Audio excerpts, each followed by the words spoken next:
Bon. Alors, chers amis, on va essayer cet après-midi encore d'approfondir la magnifique mitzvah de Tfilin. J'ai devant moi un livre qui s'appelle Kadakemar. Kadakemar, c'est un livre qui est écrit par Rabbeinu Bechaya, un des Rishonim.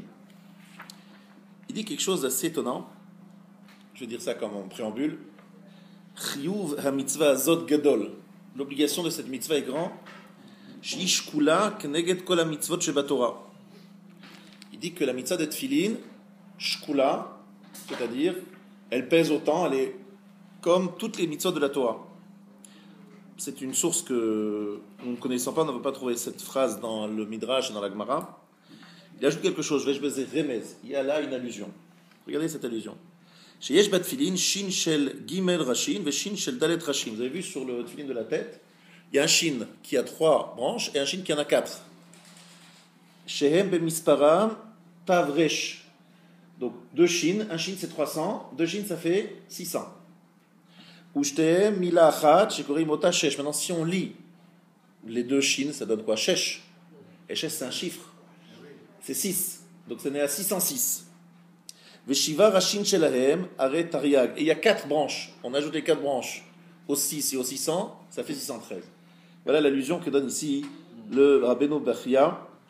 La vérité, si j'avais pas un Rishon qui avait dit ça, je l'aurais pas dit. C'est pour ça que je lis dans les mots. Comme ça, vous dites que c'est pas Ariel qui a inventé ça. C'est écrit ici dans le Rabbeinu Bechaya. En fait, nous allons aujourd'hui essayer d'étudier un peu l'approche qu'a le Rav sur les téphilines. Il dit la chose suivante. Il y a 3 fondements. Il y en a beaucoup d'autres, mais parmi les grands fondements du judaïsme, il y en a 3. Da'at emunat chidush haolam. Croire dans le fait que le monde est nouveau, c'est-à-dire qu'il a été créé. Il n'a pas toujours existé, mais qu'il a été créé à un moment donné par un créateur. Da'at hashgacha pratit, b'mina adam, que Dieu exerce une providence. Il surveille chacun, il garde chacun, etc. Da'at shachrina dveka be'Israël. La Shekhinah est collée, attachée à Israël. Voilà 3 fondements. Et il dit que ces 3 fondements sont construits sur 3 mitzvot. La première, c'est mitzvot à Shabbat. Le Shabbat est là pour rappeler quoi? Chidush haolam. Le fait que le monde a été renouvelé. Ensuite, Hashgacha, c'est mitzvot à mezouza. Ça veut dire qu'en fait, la mezouza se trouve aux portes de la maison. Elle symbolise la garde. On garde la maison, quelque chose qui vient préserver la maison. C'est le nom de Dieu qui est là et qui nous préserve, qui nous garde à tout instant. Et il y a Shrina Dveka Be'Israël, Hi Mitzvah Tfilin. La mitzvah de Tfilin, c'est une mitzvah qui rappelle, écoutez bien, c'est les mots d'un Rishon, Shrina Dveka Be'Israël. La Shekhinah est attachée à Israël. Alors, ces mots-là, il faut les expliquer. Shrina Dveka Be'Israël, il y a une notion de proximité, de lien, parce que les Tfilin, justement, c'est attaché, c'est sur le corps. On sait qu'elles sont bien fixées sur la tête également. Il y a une dimension de quelque chose qui est collé, attaché. Alors, pour moi, c'est une introduction, parce que je voudrais, juste avant que citer ce que dit le Rav, faire une parenthèse, qui n'est pas une parenthèse, c'est une Gemara dans Berachot, d'Avav. La Gemara dans Brachot,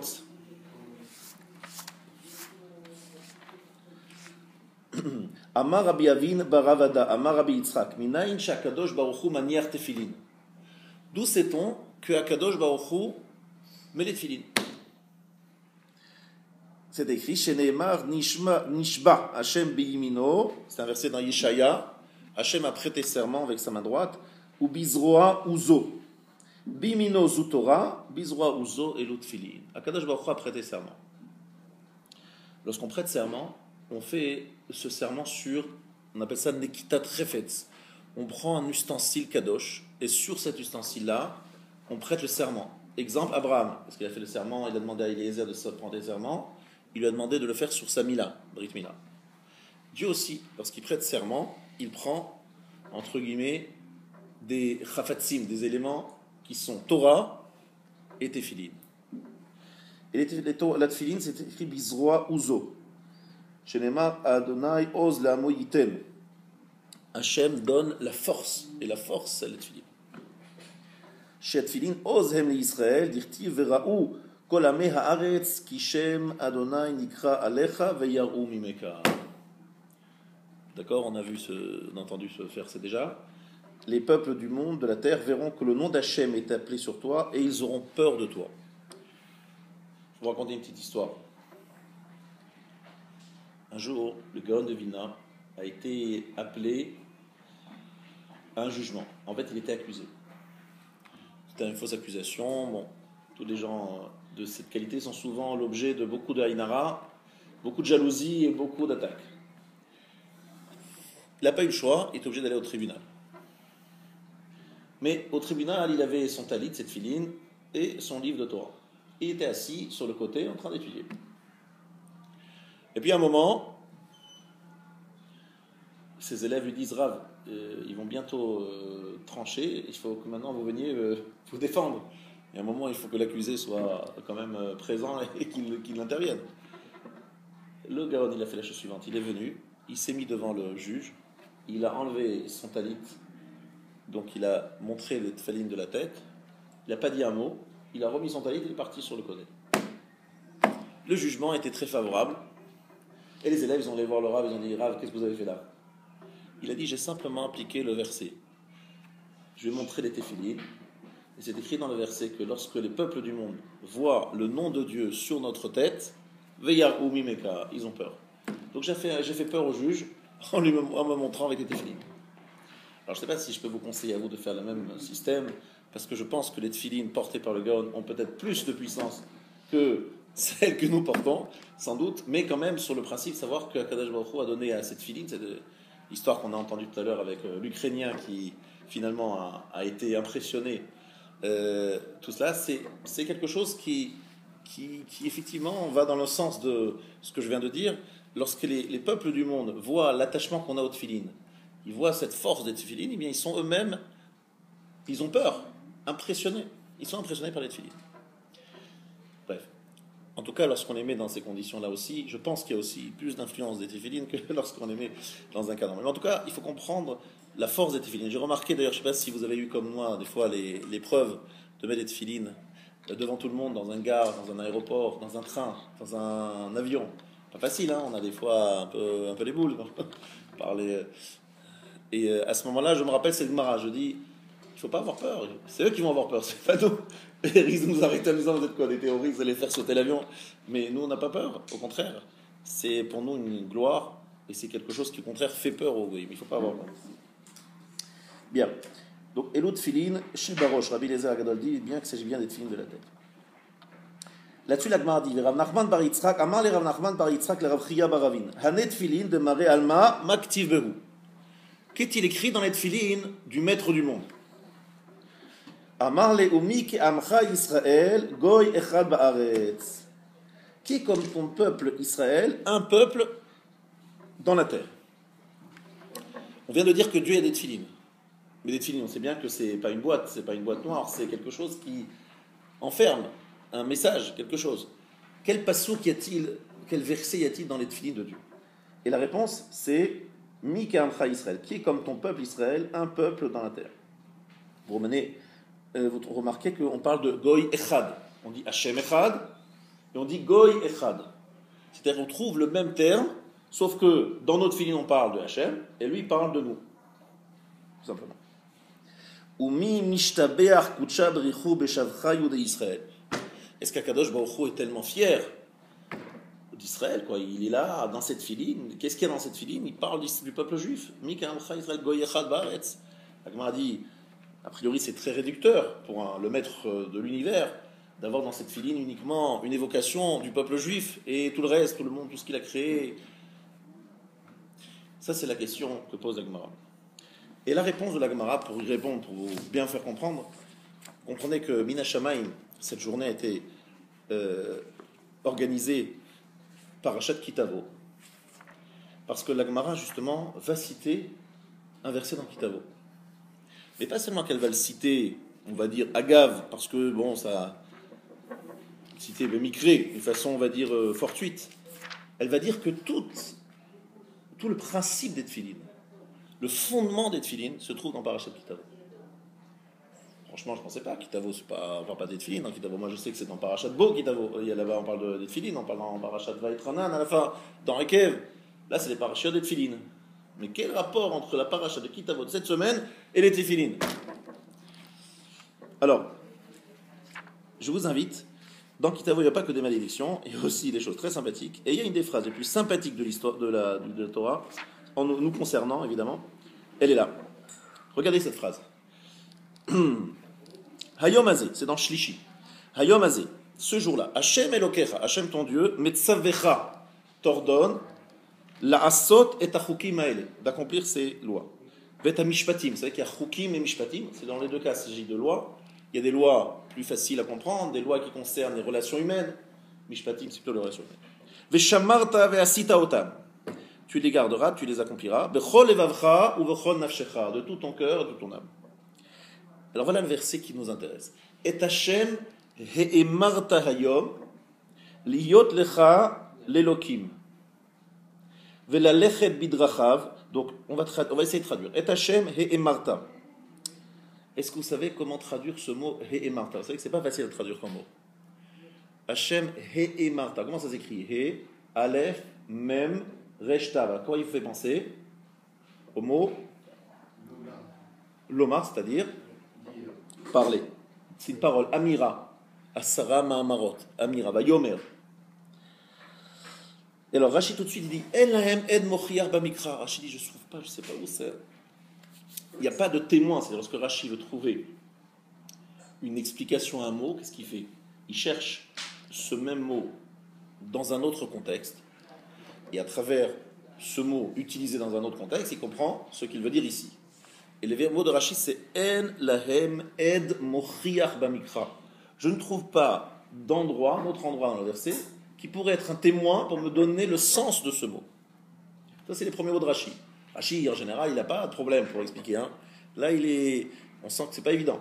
Velinire, c'est rare. Rashi dit linire, à moi il me semble. Rashi dit, il donne son avis personnel. En général, il cite des sources. Sheu lashon hafrasha vehavdala. Ivdalti lecha me'elohe ovde kochavim.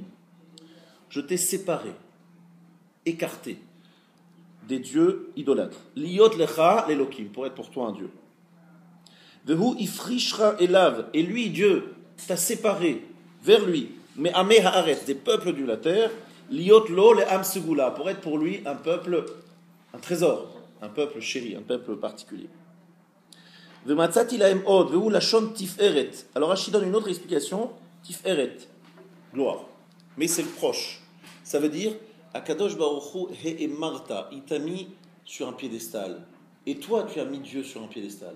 C'est-à-dire que tu as fait en sorte que le peuple juif soit différent des autres peuples. Ainsi, Dieu est différent, évidemment, de tous les autres dieux.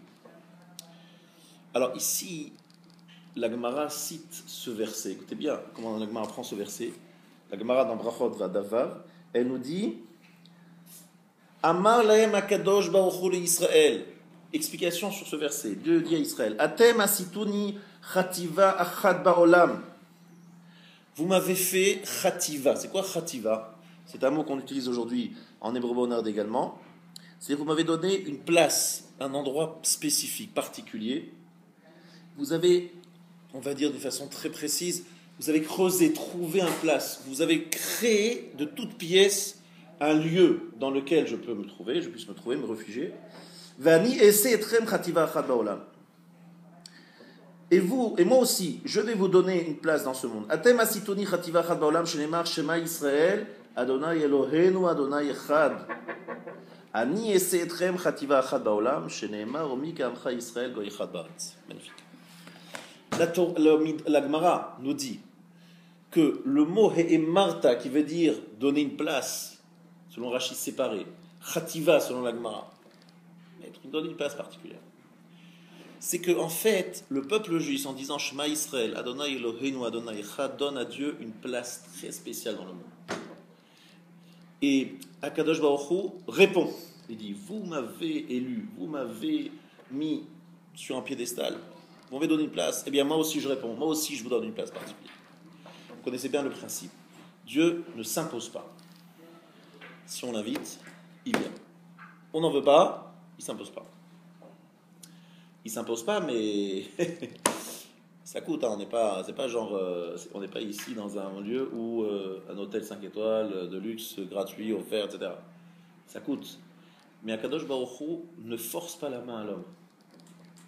Par contre, si nous donnons une place à Dieu, Dieu y répond, il dit, vous me donnez une place, moi, je vous donnerai une place aussi. Alors je pense qu'ici, c'est extraordinaire de voir Min Hashamayim comment, dans Parashat Kitavo, nous sommes en train de parler des téphilines, alors que tous les téphilines, toute la notion même des téphilines est écrite dans Parashat Kitavo, sous une forme très allusive, et alors on passe à côté, on se dit, bon, c'est un verset particulier quand même. Hachem, on continue après dans le verset, Hachem, c'est vraiment une déclaration d'amour, et plus qu'une déclaration d'amour, je vous êtes différent de tous les autres, vous êtes particulier, vous avez une place spécifique, extraordinaire. Voilà les mots. Je me suis permis de donner peut-être une explication. Le mot Amira, selon certains commentateurs, c'est à prendre sous l'explication classique, c'est-à-dire parole, d'accord ? C'est-à-dire en fait, vous êtes celui dont on parle, celui qui est l'expression même de la parole, celui dont on dit des choses. Parce que la parole, vous savez qu'il y a plusieurs façons de parler. Passe-moi le sel, il fait beau, il fait pas beau, t'as pris ta voiture, non je l'ai pas prise, enfin des paroles futiles. Puis il y a la parole, the parole. Celle où vraiment on exprime ce qu'il y a de plus cher, de plus fort, de plus puissant. Une parole qui est le résultat de tout un travail au niveau du moach, du cerveau et du cœur. La parole qui exprime vraiment le fond de notre pensée et le fond de notre sensibilité. Cette parole-là, on la réserve pour une chose, pour Dieu. Le juif, lorsqu'il a un mot à dire, il dit Shema Israël Adonai Eloheinu Adonai Echad. Comme on a vu le fameux le film, et que dans ce film on parlait de la Shoah, un jour le Rav Wolbe, Zichrono Livracha, mon maître, il nous a raconté une histoire. Il nous a dit, j'ai rencontré un jour le fossoyeur de Treblinka. Et je lui ai demandé, qu'est-ce que tu as vu ? Il m'a dit, j'ai vu énormément de juifs rentrer dans la chambre à gaz. Et mon travail à moi, c'était de les sortir de la chambre à gaz et d'étaler les corps dans la fosse commune. Sachez, Rav, j'en ai vu beaucoup des juifs rentrer. Et j'ai vu que ce n'étaient pas tous les mêmes. Ils n'avaient pas tous le même style. Des juifs de toute l'Europe, des juifs de toute sensibilité. Mais lorsque venait le moment ultime, tous lisaient Shema Israël, Adonai Eloheinu, Adonai Echad, à l'unisson. Tous, au dernier moment. Pas une fois, je ne les ai pas entendus derrière la porte chanter Shema Israël. Ça, c'est le chant, ça, c'est la mira du peuple juif. Et j'ai dit ça, j'ai raconté cette histoire, on était une délégation à Auschwitz, justement. Au moment, à l'endroit même où il y avait les chambres à gaz. Ils disent, en fait, le peuple juif, lorsque le moment ultime arrive, et où il dit la phrase, cette phrase-là, ça c'est la amira, c'est la parole où le peuple juif exprime ce qu'il a au fond de lui-même. He Marta, c'est-à-dire lorsqu'on cherche où est la parole du peuple juif, elle est là, dans Hachem Echad. Et lorsque Dieu dit quelle est ma parole par rapport au Lamazé, c'est Goy Echad. Vraiment une leçon, on va dire, d'amour et de force qui relie Akadosh Baruch Hu à son peuple. Echad. Unique et rien d'autre. Pourquoi je vous dis tout ça ? Parce que d'abord, il faut comprendre ce que c'est mitzvah tefillin. Qu'est-ce que ça veut dire qu'Akadosh Baruch Hu met des tefillin ? Comprenez que Dieu n'a pas de corps, il n'a pas de tête, il n'a pas de bras, il n'a pas de tefillin, ni Rabbeinu Tam, ni Rashi. Et ça veut dire en fait, vous avez vu dans le Midrash qu'une fois Moshe Rabbeinu a vu passer Akadosh Baruch Hu, qu'il a vu les tefillin de la tête, mais il a vu derrière et pas devant.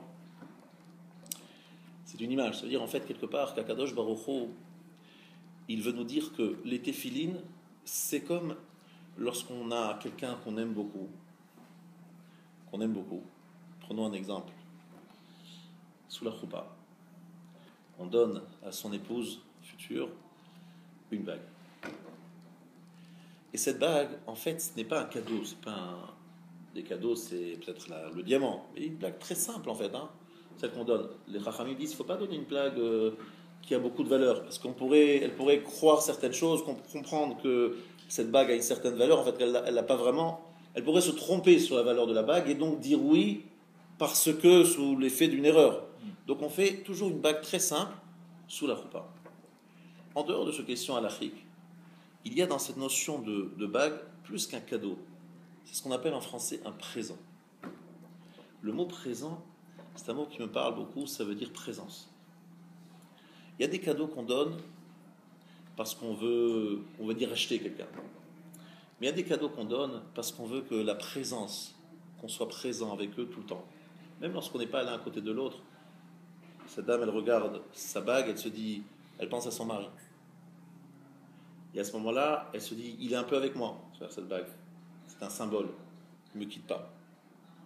Et ainsi, l'homme pense à sa femme, même lorsqu'il n'est pas à côté d'elle. Sa pensée ne quitte pas. Et en fait, les téphilines, c'est une façon de dire qu'Akadosh Baruch Hu et nous, on est liés d'une façon indélébile, et que même si on a l'air des fois un petit peu éloignés l'un de l'autre, on n'est jamais loin. On est très très très proches. On est attachés l'un à l'autre, et qu'il y a une présence divine. En fait, vous savez que les filles, normalement, on est censé les mettre toute la journée. À l'époque, on les mettait toute la journée. Aujourd'hui, on ne la met pas toute la journée. Vous savez pourquoi? Peut-être le Rav Ozzy vous l'a dit tout à l'heure au niveau de la halakha, c'est qu'on a du mal à garder le corps propre, les pensées propres. Bref, on a du mal à gérer ça. Mais en vérité, les filles sont là pour être posées, portées toute la journée. Pourquoi? Comme la bague. C'est quelque chose qui ne nous quitte pas. Et il y a une sorte de jeu de mots, si je peux dire comme ça. C'est qu'il y a parmi les shiftés Israël, les tribus d'Israël, une tribu qui s'appelle Naphtali. Et si vous prenez les mots Naphtali, vous les renversez, vous êtes Philin. Et Naphtali, pourquoi est-ce qu'il s'appelle comme cela? Parce que justement, Rachel n'avait pas d'enfant. Elle était triste. Léa en avait déjà plusieurs. Et elle a voulu rejoindre sa sœur, c'est-à-dire elle aussi avoir ses enfants. Elle a donné sa servante. Et le premier enfant qu'a donné la servante de Rachel s'appelait Naphtali. Et Rachel dit Naphtali melachon chibour, nitrabarti. Je me suis attaché, lié. Je veux comme ma sœur avoir aussi le droit d'avoir des enfants. Chibour. Sans rentrer dans l'explication profonde de ce que c'est Naphtali, qu'est-ce qu'elle voulait dire exactement Rachel, c'est pas aujourd'hui, je pense, le sujet. Mais je voulais montrer que le mot Naphtali, qui est le même mot que le mot Tfilin, peut lui aussi veut dire chibour, lien. Que la Shechina Shora Israël, qu'il y a un lien fort entre Akadosh Baruch Hu et nous. Alors vous allez me dire, bon, pourquoi mettre des boîtes noires? Bon, ça va, on a dans la tête, on a dans le cœur, c'est pas, on comprend pas très bien à quoi ça sert. Est-ce que vraiment, je peux avoir des filines et pas penser du tout à quoi que ce soit? Pourquoi cet besoin de mettre quelque chose, d'attacher, poser? Quel est l'intérêt? Alors les Rishonim posent la question et ils nous disent la chose suivante que vous connaissez très très bien. J'aime bien répéter ça parce que c'est quelque chose qui me touche beaucoup. En vérité, ce qu'on veut nous, ce que Dieu attend de nous, c'est le cœur. Un attachement profond au niveau de notre sensibilité. Le problème, c'est que le cœur, il est très difficile à maîtriser, à orienter. Ve'ahavta et Hashem Elokecha, tu aimeras Hashem ton Dieu. Ouais, c'est compliqué ça, mais j'aime pas. J'aime pas, mais je peux pas forcer à aimer. Alors comment on peut demander à quelqu'un d'aimer? Comment est-ce qu'on peut forcer de sentir? Comment est-ce qu'on peut le pousser à... La réponse, c'est que Dieu nous a donné une sorte de deux forces qui sont la tête et qui sont l'action. Au niveau du corps, donc vous avez la tête, la réflexion, le cœur, la sensibilité. La partie du bas est plutôt considérée comme la partie qui est liée à l'action. Lorsque je veux toucher le cœur, j'ai deux moyens. Il faut que je réfléchisse, que je comprenne le sujet, que j'intègre, que je vois clairement de quoi il s'agit. Une fois que j'ai bien compris, si je n'ai pas d'action, j'ai beaucoup de mal à toucher le cœur. Pour pouvoir toucher le cœur, il faut que j'ai compris, il faut que j'agisse. Et en prenant en tenaille le cœur, merci beaucoup, entre la réflexion et l'action, je peux un jour toucher mon cœur. Et si je ne fais que faire de la philosophie, j'écoute, j'explique des choses profondes, sans action, on est des êtres humains. On a un corps. Le corps ne comprend qu'un langage, celui de l'action. Si on ne fait que réfléchir, on n'arrivera pas vraiment à toucher le cœur. Pour toucher le cœur, il faut le prendre en tenaille, entre l'action et la réflexion. Mais le but, c'est de toucher le cœur. Or, dans les téphilines, il y a un code. Vous avez vu le code secret des téphilines? Vous remarquerez que celui de la tête, il y a 4 compartiments. Celui de la main, un seul. Pourquoi? Parce qu'il y a 5 sens. Au niveau de la main, il y a un sens, c'est le sens du toucher. Donc il n'y a qu'une seule boîte, je peux dire, un seul compartiment. Mais au niveau de la tête, il y a tous les sens. Il y a tous les autres 4 sens. Donc au niveau de la tête, il y a 4 parties. Ça veut dire que les téphilines, entre ceux de la tête et ceux de la main, on a saisi les 5 sens.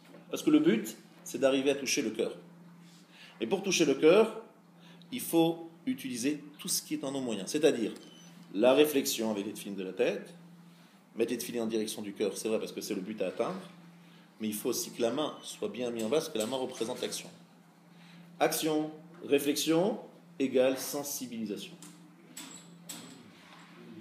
Ça veut dire qu'en fait, il n'y a que travers l'action de mettre les téphilines. Je mets tous les jours les téphilines. Mais c'est pas la peine, monsieur le rabbin. Il suffit de dire un discours, on répète chaque matin un petit texte d'explication. Non, si tu n'as pas mis tes téphilines, tu ne les as pas attachés, tu n'as pas bien fait attention que c'était à sa place, tu ne les as pas tournés 7 fois, et puis autour de la main, et trucs, et tu les mets au moment du Kriyat Shema. Comment dit l'Agmara? L'Agmara dans Brachot, elle dit toujours la même chose.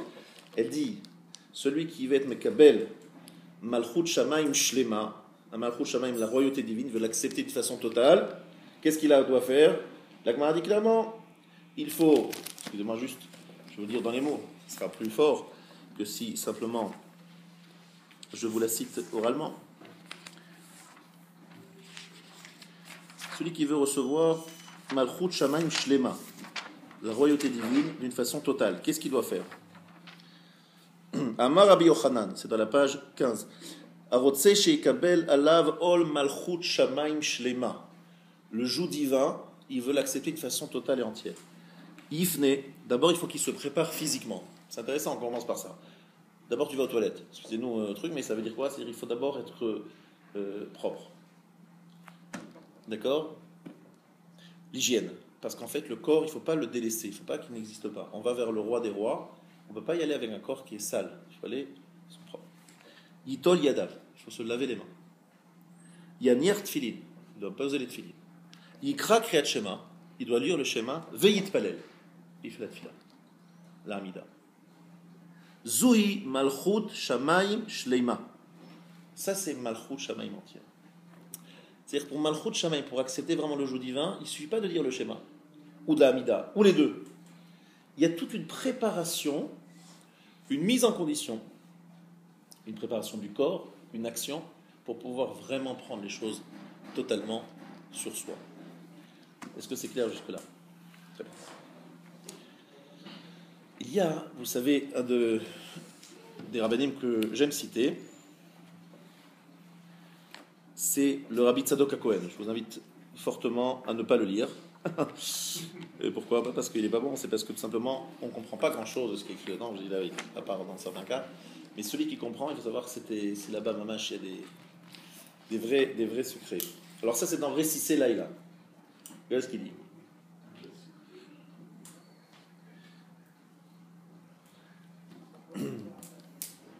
Écoutez bien ce que dit ici le Rav. Vzeut tfilin she'achar hatzitzit aromez litvekut. D'accord? Il répète il reprend d'abord le thème que nous avons cité. Les tfilin après les tzitzit. Romez, c'est une allusion à dvekut. Dvekut, c'est l'attachement à Dieu. Kayadua, tfilin shel rosh, mitzad ha'itnasut. Alors là, il fait la différence entre les tfilin de la tête et les tfilin du bras. Les tfilin de la tête, mitzad ha'itnasut, shemaniach rosho, tachat Hashem itbarach. Donc il pose sa tête sous Dieu, Veshma demare ale. Le nom du maître, c'est-à-dire d'Akadosh Baruch Hu, est sur lui. Ou mitzadze, et par cela, de ce fait, verraou kolame haaretz. Tous les peuples du monde verront que le nom de Dieu est sur toi et ils te craindront. Écoutez bien cette analyse durable. Chez Umot haolam rotfim kvod atzmam. Les peuples du monde recherchent leur propre kavod, leur honneur personnel. Aval Israël, en mevakshim ela kvod shamayim. Mais Israël ne recherche que l'honneur du ciel, d'Akadosh de Dieu. Mimeila Hashem Hashem nikra lehem. De ce fait, le nom de Dieu est sur eux. Veyarou mimeka. Et ils ont peur de toi. Utfilin sheliad, wa ishtabdut koach habehemii. Les tefilines du bras, ça représente autre chose. C'est pour prendre le dessus sur la force animale.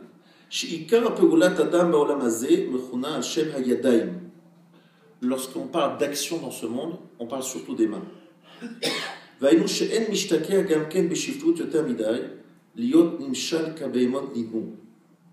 Il faut que l'homme maîtrise un petit peu ses pulsions, qu'il ne soit pas comme un animal. Rakshma démarrer aller. Il faut que dans l'action terrestre, matérielle, le nom de Dieu soit sur lui. En clair, si je traduis en quelques mots, ici, le récit c'est Laïla, donc le Rav Tzadok HaKohen nous dit que les tefilines de la tête, c'est lié à la problématique de la gava, ou plutôt de la hanava, l'humilité du peuple juif, qui baisse la tête, qui met le nom de Dieu sur lui, c'est-à-dire il se met sous Dieu, pas... Vous comprenez, c'est ça l'idée. L'idée, c'est d'avoir la tête en dessous du nom de Dieu. Donc, c'est une notion de shiflut, c'est-à-dire d'humilité, de soumission. Et lorsqu'il s'agit du bras, c'est plutôt lié au ta'avot. Ta'ava, la passion, c'est-à-dire la maîtrise de ses passions.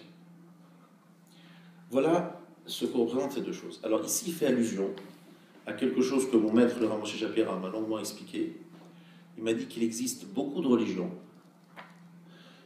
Il y a beaucoup de religions qui parlent de Dieu, avec une autre forme.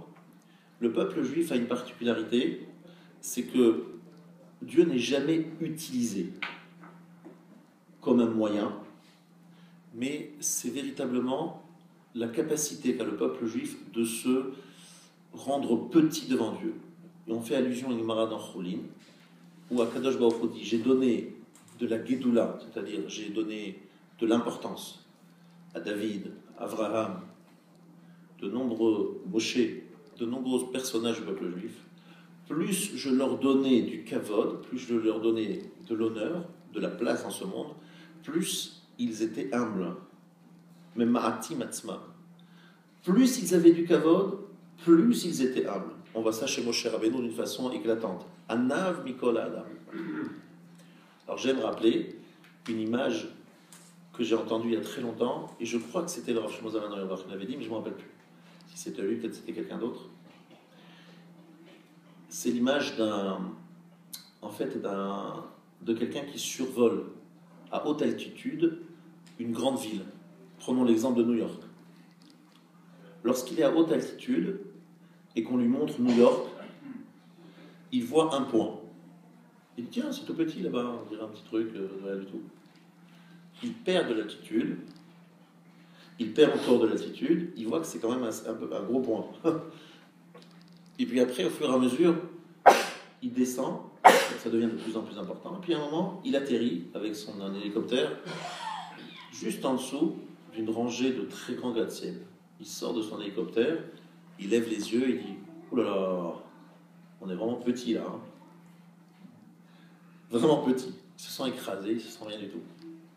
Mais de loin, ça paraissait un point à New York. Mais une fois qu'on est vraiment atterri à la 5e avenue ou la 6e ou la 8e, peu importe, eh bien on se rend compte qu'on n'est pas grand-chose. Il dit c'est ainsi. Les gens qui sont loin de Dieu, ils ont l'impression que la Torah, c'est un petit point, pas grand-chose. Plus on se rapproche de Dieu, plus on se rend compte qu'on n'est pas grand-chose. Parce que par rapport à lui, vraiment on n'est rien. Lorsqu'on est loin de lui, on peut croire qu'on est quelque chose. Donc c'est l'inverse de logique. Plus on est proche de Dieu, plus on sent qu'on est humble. Mais il y a une autre façon d'avoir une relation avec Dieu. Ça peut être celle d'utiliser Dieu.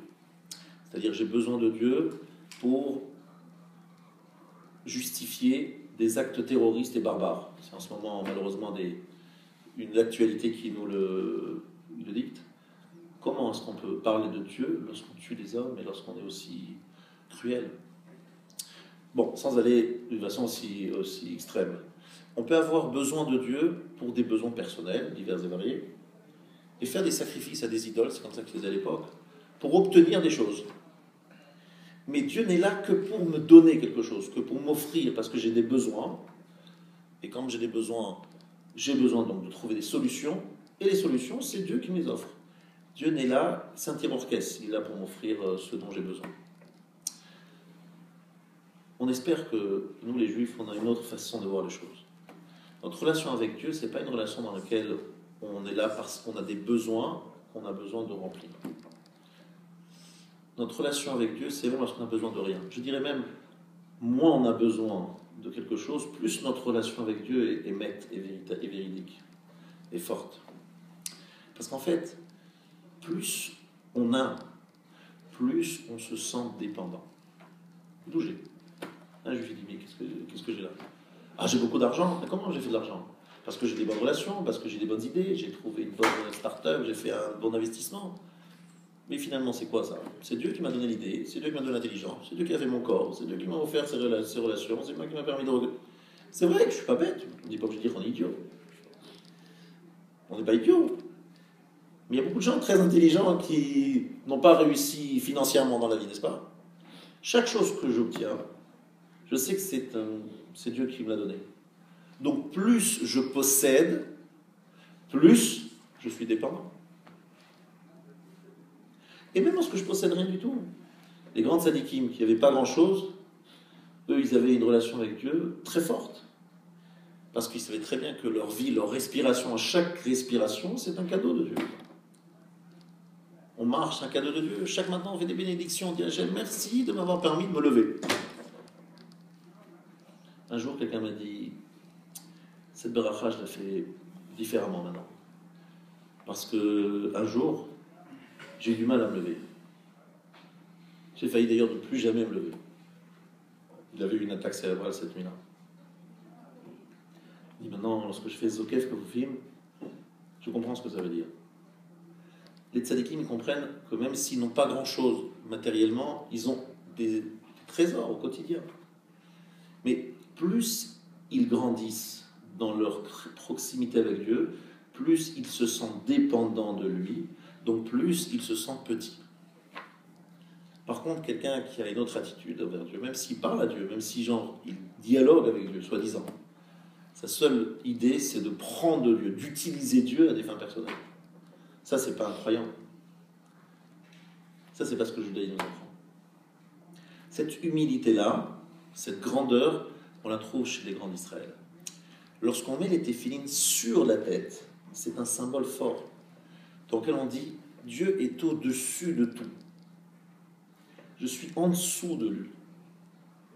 C'est ce qu'il dit ici le Dieu est au-dessus de tout. Moi, je suis là, son serviteur. Je suis à son service. Je n'ai rien, je ne possède rien. Je n'ai rien à revendiquer. Dieu est au-dessus de moi. Ça, c'est l'humilité. Et la deuxième chose, c'est les passions. J'essaie de maîtriser ce vers quoi mon cœur m'amène, m'envoie. Je maîtrise les choses. Ta'ava. Ga'ava, ta'ava. Le Maharal de Prague dit que les deux gros dossiers de notre vie, tout le reste, c'est que des sous-chapitres, des sous-titres. C'est l'orgueil et c'est la passion. Il dit d'ailleurs que c'est le symbole de Esav et Ishmaël. Esav, c'est Ga'ava et Ishmaël, c'est Ta'ava. Je ne vais pas m'allonger là-dessus, mais il dit c'est en fait ça les gros dossiers. Tout le reste, ce n'est que des dérivés de ces deux défauts. Et les téphilines viennent gérer ces deux choses-là. Téphilines de la tête, téphilines du bras. Voilà ce qu'il dit ici en Tzadok HaKohen. Évidemment, il y a aussi l'action, puisqu'on parle de la main. Il y a la main, le cœur, la tête. Ça, c'est évident. Mais n'oublions pas que dans les téphilines, il y a 3 lettres. Shin, sur les tefilines de la tête. Dalet, c'est au niveau de la nuque. La nuque, c'est-à-dire, il y a le nœud, c'est le nœud. C'est un dalet. Et le yod, il est où? Le bras. Il y a le kécher du main à la forme du yod. Shin, dalet, yod. On fait effectivement aussi un shin, mais c'est facultatif. C'est pas là-bas que le shin officiel est. Shin officiel, c'est au niveau de la tête. Il y en a même deux. On avait dit un à 3 branches et l'autre à 4 branches. On a le dalet sur la nuque. Et on a le yod au niveau du kesher shel yad, c'est-à-dire du nœud de la main. Il a la forme d'un yod. Ça fait shin, dalet, yod. Et on retrouve où le shin, dalet, yod? Sur la mezouza. On met shin, dalet, yod. Que représente ce nom de Dieu? C'est un des noms de Dieu. Chez Amar, le Olamo, Dai. C'est celui qui a dit à son monde, ça suffit. C'est quoi cette phrase? Il a dit à son monde, stop, ça suffit. C'est que la Midrash nous dit que le monde s'élargissait, grandissait. Et à un moment, Dieu a dit stop, et le monde s'est arrêté. J'avais du mal à comprendre cette phrase. Franchement, ce Midrash me dérangeait un peu. Et Rav Shapira m'a expliqué. Il m'a dit, ça veut dire qu'en fait, il a mis dans le monde suffisamment de présence divine et suffisamment de Hester Panim, c'est-à-dire il s'est caché et il s'est dévoilé en même temps. Et Dieu a trouvé le juste milieu, le juste mesure entre dévoilement et, au contraire, effacement. Dévoilement, effacement. Pourquoi? S'il se dévoile trop, il n'y a plus de libre arbitre. S'il se cache trop, on ne peut plus le retrouver. Chez Amar, le Olamo Dai, ça veut dire qu'il a dit, là il y a exactement la mesure entre ce que je révèle et ce que je cache. Chez Amar, le Olamo Dai. Selon les périodes, c'est un peu fluctuant. Alors, effectivement, il y a des périodes, par exemple, Yetziat Mitzrayim, la sortie d'Égypte, c'est un moment de révélation totale. Il y a d'autres moments dans l'histoire, par exemple, le Beth Amikdash, à l'époque du Beth Amikdash, Dieu était plus visible. Mais Dieu, sur l'ensemble des 6000 ans, il a dosé, de façon très précise, les moments où il se révèle et le moment où il se cache. Dans les téphilines, évidemment, on parle de la sortie d'Égypte. On parle du dévoilement divin.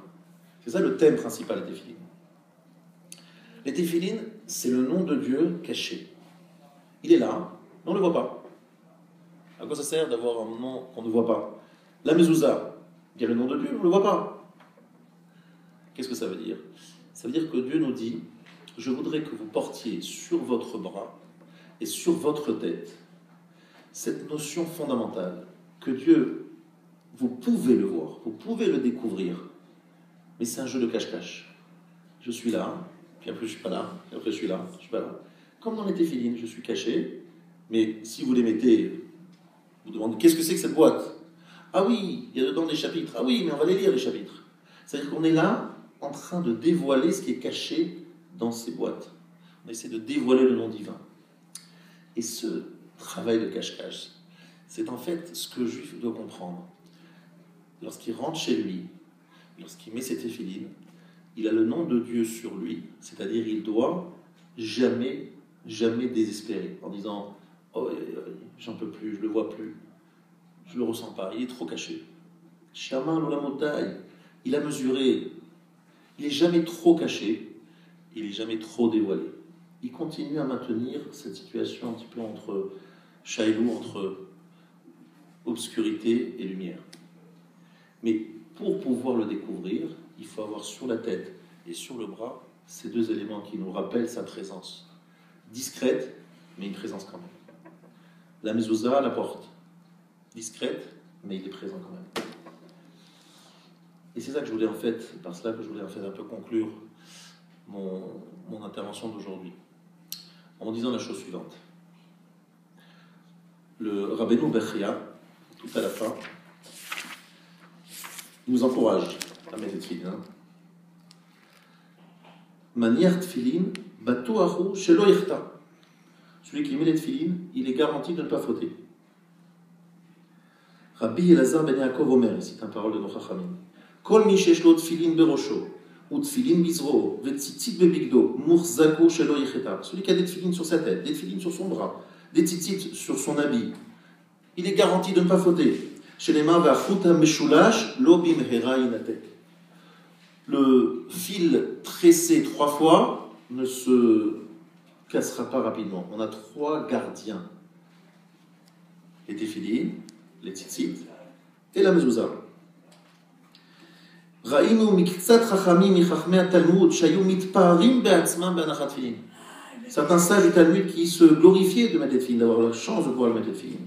D'ailleurs, nos chachamim appellent tefilin pe'er, tiferet, la gloire. Ça nous fait d'ailleurs penser aux cornes de gloire de Moshe Rabbeinu. Moshe Rabbeinu, lorsqu'il est descendu de la montagne, il y avait un visage plein de lumière. Il viendra un jour où justement ces téphilines vont nous permettre, en fait, aujourd'hui les téphilines sont visibles, on voit bien qu'il y a le nom de Dieu sur nous. Notre but à nous, c'est qu'elle transcende véritablement notre tête et notre corps, notre cœur, et que cette lumière qui est à l'intérieur des téphilines soit intégrée à l'intérieur de notre corps, et que finalement on obtienne comme Moshe Rabbeinu cette lumière sur notre visage, où cette gloire divine apparaisse, que tout le monde se rende compte que finalement la Shekhinah Dveka Israël. Rappelez-vous le début de notre cours, Rabbeinu Bachya nous disait que les téphilines, c'est pour rappeler que la Shekhinah ne quitte jamais Israël. La Shekhinah ne quitte jamais Israël. C'est pour ça que ça m'a touché lorsque je suis arrivé, que j'ai vu cette évocation des détenus à Auschwitz qui mettaient les téphilines. C'était évidemment un acte de bravoure et d'héroïsme énorme, comme on l'a bien compris. Mais pour eux, c'était une façon de dire la Shekhinah ne nous quitte jamais. Même à Auschwitz. Même à Auschwitz. Il faut attacher ces téphilines et se rappeler que la Shekhinah ne quitte jamais Israël. C'est ça la notion des téphilines. C'est ce côté d'écoute. Chativa chad baolam. C'est l'objet de notre parole. Lorsqu'on discours, notre parole, c'est la gloire de Dieu. C'est une vraie relation d'amour entre lui et nous qui est représentée par ces téphilines. Naphtali, est-il, c'est attaché, collé. Voilà pourquoi, dans cet endroit-là, plus qu'ailleurs, il fallait le rappeler, la Shekhinah ne quitte jamais Israël. Et d'ailleurs, l'histoire leur a donné raison. Peut-être eux nous ont quittés, mais le peuple juif, Chaïv et Kayam, jamais été aussi vivant, et tous nos tortionnaires ont disparu. Parce que Shin Daletiud, Shermar Lolamodai, il se cache et puis il réapparaît. Il se cache et réapparaît. À nous de savoir, grâce au téphilin, grâce à la mezouza, grâce au tzitzit, de garder le contact, comme un fil Chuta Meshulash, qui nous permet de ne jamais couper le lien avec lui. Voilà ce que je voulais ici nous rappeler à nous tous, que par le mérite de la mitzvah de téphilin, je vous rappelle ce que dit quand même le Rabbeinu Bachaya, il a une garantie de ne pas fauter. Je souhaite à nous tous d'avoir ce srout, de mettre les téphilines jusqu'à 120 ans. Amen. Et que les téphilines nous apportent tout ce qu'elles peuvent nous apporter, c'est-à-dire ce lien fort avec la Shekhinah pour nous permettre de nous protéger de toute faute et de tout problème qu'on pourrait avoir avec malheureusement nos ennemis. Que je vous fasse que cette mitzvah des téphilines, cette journée que nous avons organisée M. Namagaï, Rachel Namagaï et sa femme, soit un grand srout pour nous, pour le peuple Israël. Amen. Amen.